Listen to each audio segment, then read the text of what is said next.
Jen Fisher, welcome to Partnering Leadership. I am thrilled to have you in this conversation with me. It's great to be here. Thank you. Jen, can't wait to talk about hope is the strategy, the underrated skill that transforms work, leadership, and well being. But before we get to that, Jen, would love to know a little bit more about you. Whereabouts did you grow up, and how did your upbringing help contribute to who you've become? Yeah, I love this question. So I was actually born in Birmingham, Alabama, of all places. I come from a long line of Crimson Tide football fans. For anybody listening that is a football fan, I myself am not a football fan. Maybe because I was forced to watch too many football games when I was younger. But my father was a tax accountant. He was a partner at Arthur Anderson.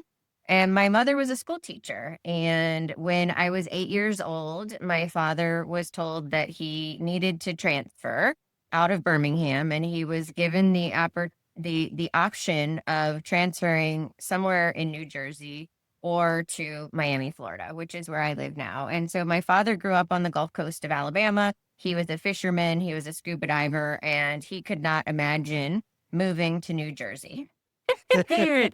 So he moved his family to Miami, Florida, in the middle of, if anybody's watched the documentary, but the Miami Vice cocaine cowboy that conjures up that in your mind. He moved us to Miami during that time. And I will say that I think week 3 of living here in Miami, for anybody that is familiar or has watched the documentary Cocaine Cowboys, there was a massive shootout at a liquor store in a mall called Dadeland Mall. And that was week 3 of my dad moving Oh, wow. his 3 daughters and his wife to Miami. And we lived about a mile from there. I was welcome to Miami. And of course, everyone in our family was like, "Are you crazy? How could you, your wife and 3 daughters to Miami? It's crazy." But I love it here. I'm still here. I've never left. And so I went to University of Miami. I initially studied accounting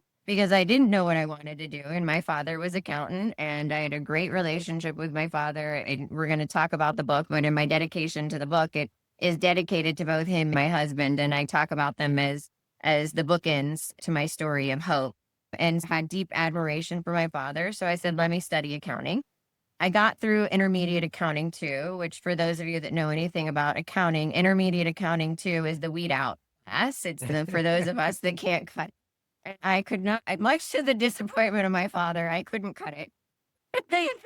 And I think I also said, there's no way I'm doing this for the rest of my life. So I actually transitioned to business management and marketing, and I picked up a minor in exercise physiology. And so at the time, I probably didn't realize the foreshadowing of that in terms of how my life and career played out, and ultimately becoming the first chief wellbeing officer at Deloitte, which is the world's largest professional services firm. So there again is my dad's influence. I didn't become an accountant, but I still spent 23 years of my career inside of professional services. So perhaps I redeemed myself a little bit there. But my passion was for health and fitness. And so I ultimately, through my story and my career, for those of you that don't know it, what led me down the path of becoming the first chief wellbeing officer was experiencing pretty severe burnout for myself and having to take a step back and a leave of absence from work and redefine success and the role that work played in my life. And I get deep into this in the book, and recognizing that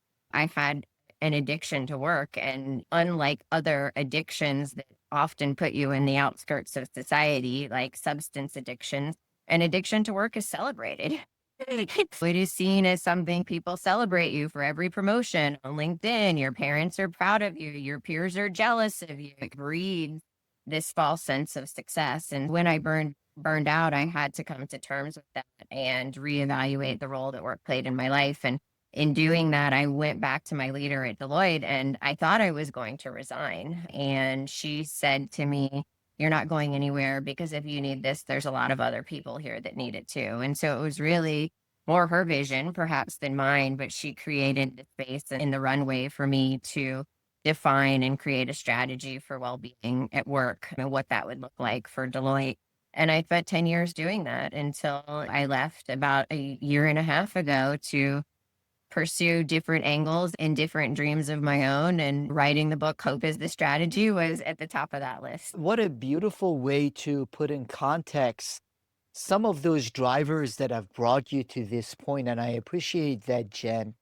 Most especially the opportunity that you had that came along with whether your own burnout, but also some of the things that you had been fascinated with from back in college in Yeah. terms of wellness and making a difference.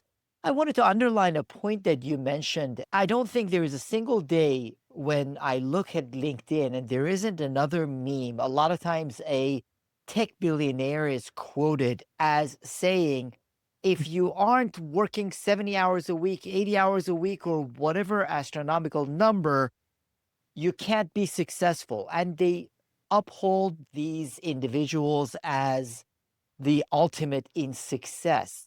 And I find the more we celebrate something, the more others aspire to become like that.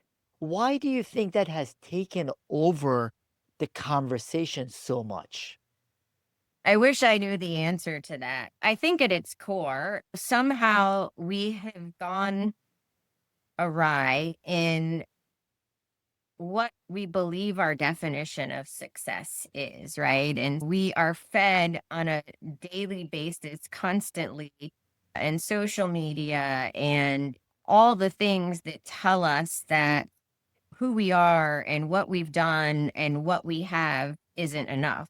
And that's not a knock on ambition. I'm a very ambitious person and I think it's important to have ambition, but to what end? And so I think that we have like just exploded this definition of what we think success is. Success is more and more, the bigger house, the more money, the bigger this, the big. And most oftentimes you find those people are very satisfied in their life. And so they continue to strive for more because their definition of success is not aligned with their values and who they are, but we continue to put them on this pedestal. And I think part of my mission is to say, look, you can have ambition and you can want more and you can want the title and the role, but a big part of our definition needs to also include what are your hobbies? How are your friendships and your relationships? And are you healthy? Is your family healthy? Health, forget it. One of these tech billionaires, the minute,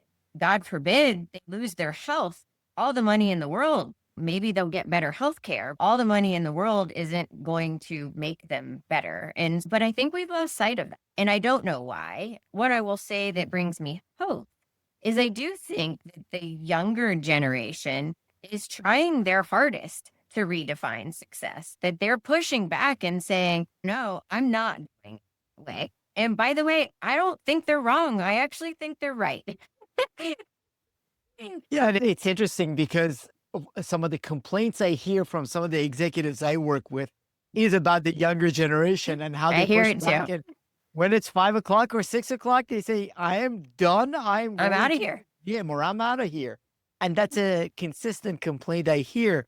Now, vast majority of the audience hears the episode rather than see it, but you are wearing a hat that says hope dealer when you had moved to Miami however many years ago. For dope dealers, you're It a does hope not say dealer. D. It doesn't have a D. It has an A.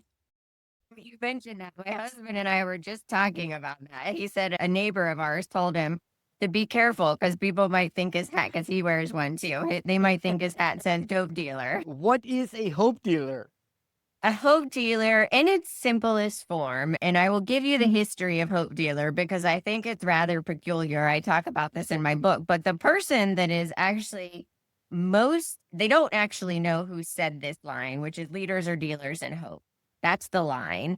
And it's accredited most of the time to Napoleon Bonaparte, which is interesting to say the least. But for me, being a hope dealer means that I am a person and I am a leader that sees possibility where others see barriers, where others see roadblocks.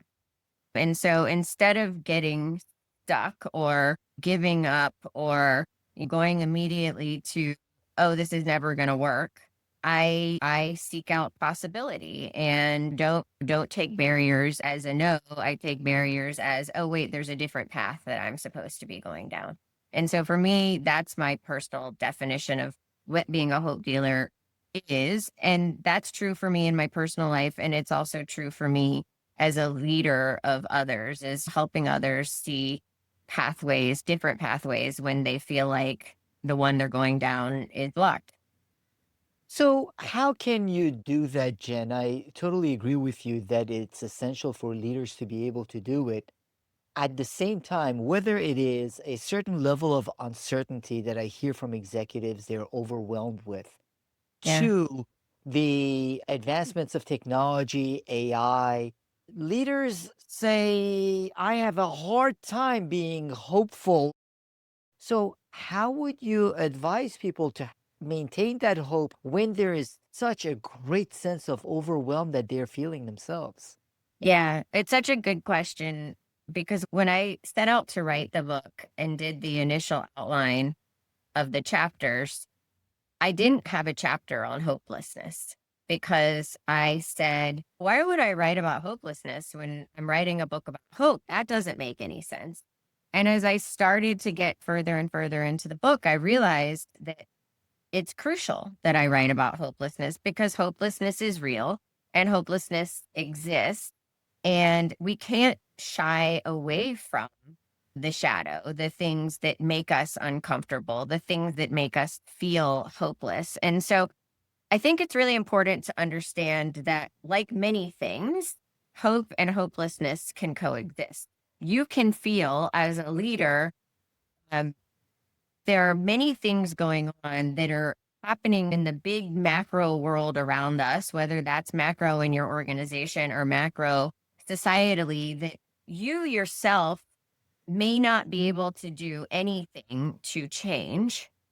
And you can feel hopeless about that. At the same time, you can feel hopeful and you can create hope for yourself and others by the things that you are doing and the impact that those things are having on humans and their lives and the work that you're doing. And so I think what's important to understand about hope is that it is a cognitive process. There are things that are required to actually have real and true hope. And the title of my book, Hope is the Strategy, is a little bit cheeky because I'm pushing back against what we've always been told, that hope is not a strategy. But I think I'm not saying hope is the only strategy. I'm saying hope is the strategy. And so if you think about where we are in our organizational lives, we are in a time of constant disruption, constant uncertainty, constant transformation, constant layoffs to the layer cake, right? And so everybody is feeling a little bit hopeless and a little bit helpless. And I think that's the thing about hopelessness is you stay in hopelessness for too long, you start to feel helpless. And so you don't want to feel helpless. But hope actually requires that you have a goal, no matter how small. And then you identify multiple pathways in which you can reach that goal, not just one, but multiple, three, four. And then you understand and identify your own agency and your own ability to move towards that goal. It's not real hope if you set a goal that you can't do anything about. That's false hope. That's wishful thinking, right? And so hope has a very defined process and a very defined practice. And that's why I believe that it's a strategy, because it requires the rigor that a strategy has. We don't go about large organizational transformations with no strategy and no rigor. And so if you have a large organizational transformation, you should have a hope strategy that sits alongside that or sits on top of that. Because what I tell leaders is your strategy is great. It's well thought out. It makes sense. It's smart. But if you can't convince your people that your strategy is going to make their life better than it was today, you're not going to get them on board. They might go through the motions, but they're not going to feel hopeful. They're not going to feel motivated. And I think that's the cycle that we're in. We're being told that AI is taking our jobs. All of the narratives are fear based. And that's another way to build hope. Where are the hopeful narratives around? Why isn't that what we're communicating? I'm not saying lying to people, because lying to people is one of the fastest ways to kill hope, but being truthful about it, being saying, look, I don't know how all of this is going to play out. And yes, some of it worries me, but I believe in our ability to move forward together and to get to the right solutions. That's hopeful communications. That's hopeful leadership. That's hopeful narratives. And there's just a lack of that. And I think for me, and then I'm going to shut up and let you react, is the greatest thing about hope is that you don't have to have a specific title to be a hope dealer, to be a leader in hope. You just have to focus on it and align your words and your behaviors in terms of what you can control and identify what's that next step that I can take. And after I take that step, what's the next step? If you think about the largest changes and transformations or the most hopeful leaders that you can think of in our world and in your life, the biggest transformations, although they might seem like they happened overnight, none of them happened overnight. Some of them happened across generations of people who kept hope alive and said, let me take the next step. And then from there, I'll take the next step. And then from there, I'll take the next step. I really appreciate that, Jen, most specifically because a lot of times we confuse hope with a feeling or a Mhm. sentiment. Rather than the way you presented it, it's very clear that hope is the strategy. Hope requires also a strategy, both Yes. for the individual and then the team and organization. To address that, you also mentioned Snyder's theory and the role that plays. Yeah, it's the same approach, but I agree that you have to start with yourself. But it is okay, what's the change that you want to make? What is the goal? What are the pathways? What are the ways in which you can get there? And what is your ability? What is your agency? What is your ability to start taking steps towards that goal, walking down the pathway? And if you run into a barrier and that pathway is blocked, how are you going to shift to the next pathway? And like writing that out for yourself, creating and designing that for yourself. As in the book, I have an entire chapter called the Hope Strategist Toolkit, which walks everyone through. Here are the things you do for yourself as an individual, like as a human being in your life, as a leader. Here are the ways that you can do this for your team. Here are the things you can look at an organizational level and really get granular on what is that plan, because like I said, I do believe it is a strategy, just like any other strategy. If you want to put together a PowerPoint document for your hope strategy, I absolutely encourage you to do. And I would also say, because a lot of people have said, Jen, really hope, like you think that C-suite leaders are going to care about this. So what I say to that is, and I've said this directly to many C-suite leaders, do you want to lead a hopeless organization or do you want to lead a hopeful organization? And you don't have to call it your hope strategy if that gives you angst or problems, or you think people are going to think you're soft or weird or whatever. But I do think that we need to think about the kind of leaders and the kind of organization that we want to create. And we need to look around and say, are our people feeling hopeless or are people feeling hopeful? And I have yet to find a leader who have said to me, gee, I really want to lead a hopeless organization. Nobody has said that. So when I frame it like that, the conversation typically changes. To make progress toward anything, to make progress toward a purpose and organizational strategy, there has to be hope for people to Yeah. want to engage and move in that direction. How do you balance hope with a sense of reality so hope is not seen as being naive? Yeah, I think if you read the research of C.R. Snyder, of Shane Lopez, of so many of the researchers that, have studied and put forward theories around hope, there's many things that are consistent. The one thing that stands out to me as consistent is that I think people really misunderstand is that hope doesn't deny reality. Like hope doesn't deny truth. And so it's not soft. It's not wishful thinking. The first thing that hope does is say, and this is why hope typically shows up for people when something bad has happened, when they've been diagnosed with an illness, when a spouse or a loved one dies, right? Like hope shows up when things suck, when things are really hard and you have no other options but to. And so what I'm trying to do, let's not wait for things to, let's cultivate hope in our daily lives. And so in order to cultivate real hope, you have to start where you are and you have to acknowledge truth and reality. And I think really important for these leaders and for all of us, but in particular, these leaders with these big AI aspirations and these big AI goals and these big AI transformations is to speak the truth, is to say, hey, I'm really bullish about AI, or I'm not. Tell people what you think and be honest with them, because people are much better processing bad news and bad negative information than they are bullshit and uncertainty. Very plainly, right? You're given bad news. Okay, it really sucks in that moment, but at least, and you can plan, you can plot a path forward. If you're living in uncertainty and you have no idea how this is going to impact you or play out, that's the worst case scenario for human beings. And that does kill hope. And so I don't think that's why, look, to me, it's not a, hope is not a reality or not reality. I know that's what people think. If you study the science of hope, you will realize that the place you start is in truth. You can't have real hope if you don't start with reality. That's a great perspective for us to keep in mind as Yeah. we talk about the power of hope. Now, you also draw on your experiences working with clients, but also at Deloitte, where, as you mentioned, you were chief wellness officer.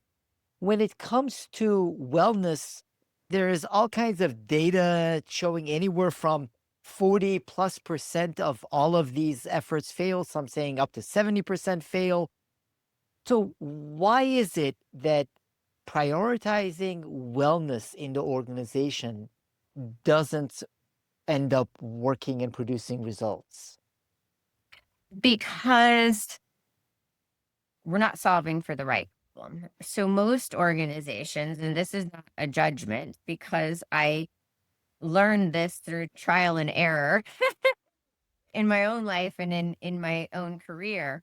Most, first of all, let me step back and say most leaders, all leaders that I've talked to are well intended. Like they genuinely care about their people and want to do things or provide resources that enhance people's well-being. And I have yet to find a leader that tells me they don't care about their people's well-being. Maybe they're lying to me, maybe they're not, but I believe them because I think on a very human level, we actually care about each other.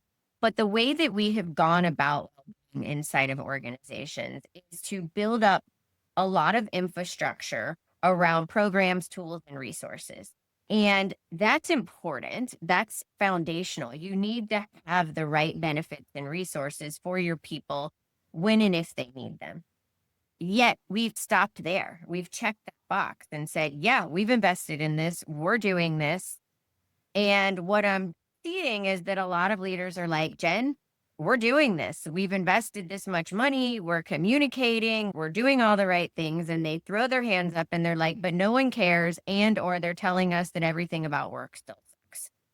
So, okay, yeah, I get it. Because there's an and. We haven't addressed the biggest factors that affect people's well-being at work is not whether or not you have the right programs, tools, and resources. That matters when they need it. When they're in crisis or when they want, that's when those things matter. They don't matter on a day-out basis. What matters is workflow, work overload, work overwhelm, my relationship with my manager, how much autonomy do I feel? Do I have flexibility? Those are the things. And so well-being to me is not an input. Well-being is actually an outcome. And I think when you start to think about well-being as an outcome of well-designed work or of good work, then you think about it differently. And we would never say, hey, here, take this meditation app. It's going to fix all of your work design problems.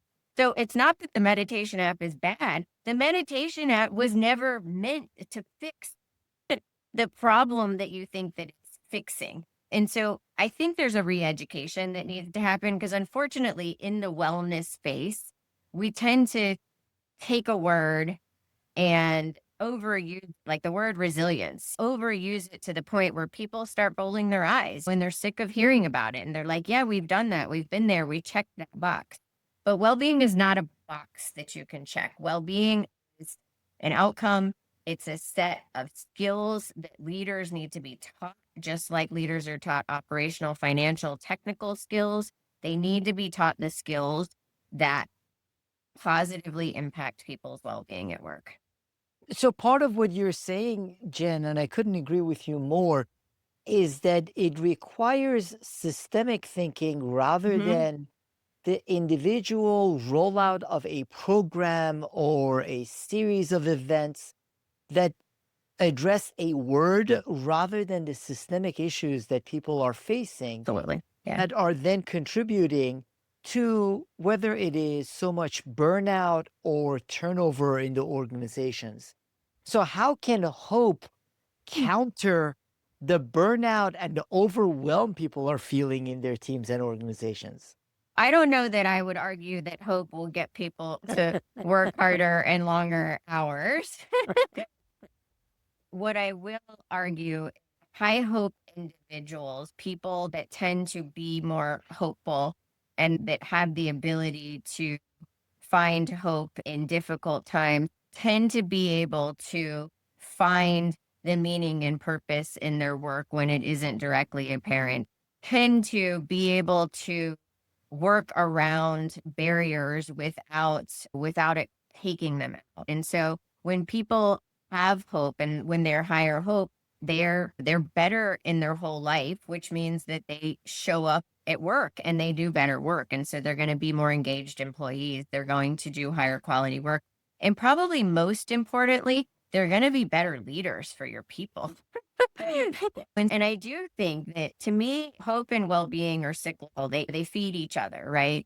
To cultivate real hope on an ongoing basis, it needs to come from a place of feeling well and being well. And while hope can come from, like we talked about, when you're down in the dumps, when you're down in the trenches, actual practice of hope fuels well-being, and hope and well-being actually fuels your ability to become and stay a high hope individual on a more regular basis. It's really interesting. And I talk about this in the book, but there's probably a lot of people that have seen this. Gallup came out with a big study, their global leadership report earlier this year. And even Gallup was surprised that, and this is a global study, the number one thing that people were looking for from their leaders worldwide, and this goes back to your point, this is organizational leaders, government leaders, community leaders. The number one thing that people are looking for is hope.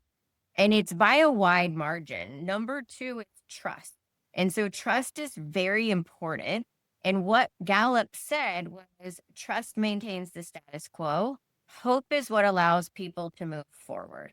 It gives people the motivation to take action, to take that next step that we were talking about. And that's why I think it is this underrated leadership skill. When I'm talking to a CFO and they're like, "Oh, great, here comes another thing I need to spend money on." No, actually, you don't need to spend money on hope. Like anybody can cultivate hope. You just have to learn the skill of it. And so then they tend to perk up and their eyes light up and they're like, wait, we can do this without spending money. That's my way in. It is something I truly believe, Jen, we need a lot more of in our organizations, in our communities, in our societies. Maybe it's an influence of social media, maybe it's the influence of everything we see in the news.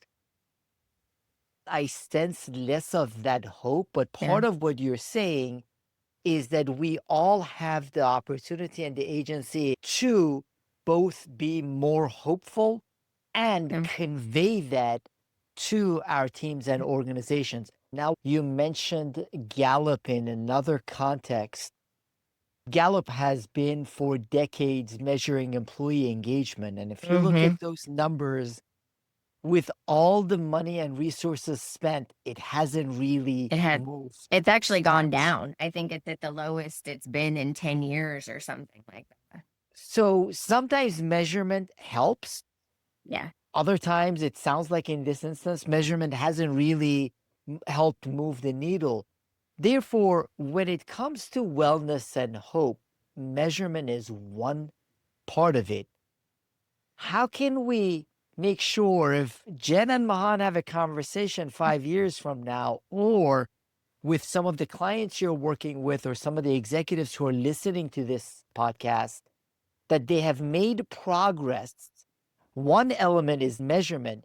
How Yeah. else can they make sure that this becomes concrete and they make progress rather than another measure that year after year comes out about the same level? Yeah. I really appreciate that question because I think measurement's important, but measurement doesn't always capture the human outcomes of some of our behaviors, both positive and negative. And so, look, I think the best way to make hope a strategy inside of your organization, as I argue and state in the book, hope is a skill set. It's a leadership skill set. And I do think that it should be something that is embedded into the frameworks of what is required in organizations to move between levels. If you are in a role that leads and manages people, you need to understand the skill of cultivating hope in yourself and in others. And if we require it as part of those frameworks, like I said before, the same way we wouldn't put a CFO in their role that has no financial acumen or experience or background, we continue to put people, leaders in charge of other human beings that don't have the skill set to, and this is another Gallup study. I think they said like 67% of managers have been taught to manage a P&L, and they've been taught the functional and operational aspects of their jobs, but they've never been given any training on how do I lead other human beings? And that's going to only become more complicated in the world that we're living in when you're going to have managers that are managing humans and AI agents, right? You can't manage humans the way you manage AI agents. It will not talk about hopelessness, right? It will not work, but we're not I think we haven't done a good job training people to manage other people. And now we're going to add this layer of AI agents. And so we need to do a much better job of requiring and training our leaders on these skills that perhaps historically we have thought or have called them soft. But I will tell you one thing that AI cannot do, AI can't hope. It cannot hope. That is a uniquely human skill, and it should be one that we're teaching to our leaders and requiring of our leaders. As you said, Jen, it's those human skills that become even more critical Yeah. at a time when AI becomes a lot more powerful. It's some of those human skills, like the hope that you talk about, that becomes really essential. Now, one of the things that before we started recording, I was mentioning to you, I absolutely love also the cover of your book. There is a beautiful picture of a butterfly there. For anyone who sees the video behind you, there Yeah. are pictures of butterflies as well. So, what is it with you, butterflies, and hope? Yeah, I think that a butterfly is ultimate symbol for hope and transformation. And for those of you that might not know, when I first learned about the migration patterns or the migration story of monarch butterflies, it stopped me in my tracks. I was like, wow, this is truly what hope is. And so, what do I mean by that? So, the monarch butterflies that start their migration in Canada or North America, they migrate thousands, I think it's over 3,000 miles to Mexico to lay their eggs. And those butterflies never make it back to Canada. But somehow, generation after generation, they complete this cycle. Those that come from Canada, they die in Mexico, but their offspring know how to make it back to Canada. And so they are guided by something is internal to their DNA. They don't worry about they don't worry about, did I have a focus group? Did I do this? They just focused on they're just focused on what is my role in this overall story of life. And I think that's true about hope and transformation. Like I said before, when you think about the biggest changes that have happened in our world, they often happened across generations. We just don't know the whole story. And so when I think of the butterfly, to me, that not only are they beautiful, then there's the whole chrysalis and becoming soup and then becoming something else. And that's transformation. Yeah, for me, it just is a very personal, real example of the power of hope and what hope actually means. It's a So, beautiful example, and in a visual or an image, yeah, captures some of what you are trying to also convey so yeah, powerfully in the book as well. And as you mentioned, Jen, as I reflect on the leaders that have inspired me, whether historical or otherwise, and I'm sure as the audience reflects on leaders during their career that inspired them to do their best, or historical leaders that really enabled great things to happen, they all had a lot of hope, genuine hope, and were able to get other people to have that hope as well. So it is a critical leadership skills for us in leading ourselves, our teams, and organizations. Jen, for the audience to read your book, where would you send them to? yeah, you can order anywhere where you buy books. Amazon, Barnes and Noble, your local bookseller should be able to order it for you if that is your preference. There is also an audio version. I did narrate the audiobook, and for those of you that are audiobook fans, there is a special postscript where I talk more in depth about the monarch butterfly migration that we just discussed. And so it'll be available for you on Audible or wherever you get your audiobooks. And I would also love for people to connect with me on LinkedIn if they aren't already and share their thoughts and feedback. I so appreciate you, Jen, and your book. Hope is the strategy, the underrated skill that transforms work, leadership, and well being. Thank you so much for this conversation, Jen Fisher. Thanks for having me, Mahan.